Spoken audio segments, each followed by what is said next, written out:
forecast. We warn you first with Chief Meteorologist Chase Menendez.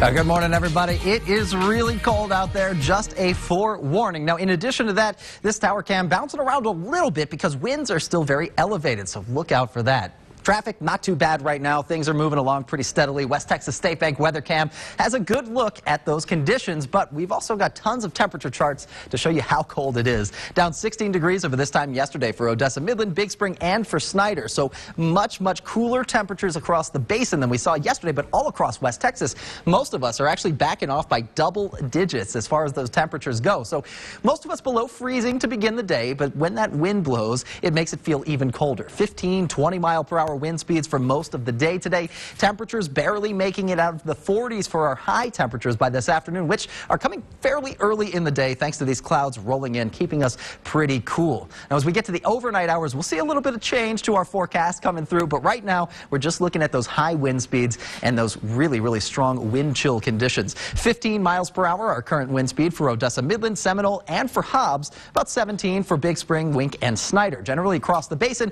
that's where we're seeing the coldest temperatures and the highest wind speed, so it definitely feels really cold across the basin. South of I-10, we're looking fairly calm for now. As we get to this afternoon, though, wind speeds staying elevated across the basin, and notice those winds picking up south of I-10, parts of the Trans-Pecos and the higher elevations. But late this evening, that's when we'll start to see those higher winds taking over just about everywhere here in West Texas. Now, interestingly enough, wind chill, usually a factor for the morning forecast only, because that's when temperatures are cold, but we're barely making it out of the 40s by this afternoon. Notice those wind speeds not backing off either, so wind chill is going to be a factor all day today.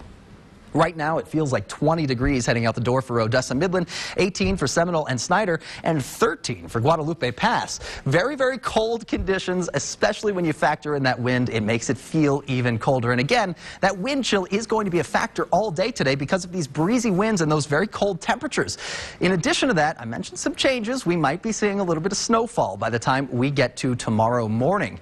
Right now, south of I-10, though, we're looking very clear. No sign of any impending snow at all, but notice off to the north and west of our viewing area, we've got tons of that snow making its way through Roswell right now, trying to filter on into the northernmost portion of Lee County, maybe Tatum, Lovington, seeing a little bit of that snow here by the end of the morning time, but the energy responsible for kicking that snow off is really not that great. We're just looking at some really light snow showers right now, and going forward, we have a good chance for some of those snow showers to track down to the south and east and make their way into our viewing area as this cold air off to our north and west mixes with a little moisture flowing in from the south and east. As those two air masses come together overhead here in West Texas, that's going to initiate some of those snow showers. By around 2 a.m., notice pretty widespread across the northern Trans-Pecos and southeast New Mexico. Hasn't quite made it into the basin just yet, and we've only got a small window for some of that snowfall to make its way into the basin at all. Now, as far as temperatures go, they're really cold enough to support that snowfall, and that's exactly why we have this winter weather advisory for parts of Lee County in the northernmost basin. Eddy County seeing a winter storm warning, both of which expiring at 11 a.m. Mountain Time tomorrow, because that's when we have the chance for that snowfall. 42 degrees will be our high temperature by this afternoon. Tomorrow's low, 28 degrees. That's cold enough to keep that snow on the ground for at least a little while, but that high 38 degrees will be very cold, but too warm to support that snow sticking around. So it'll be melted by around noon, and then we pick up to the 50s by Monday.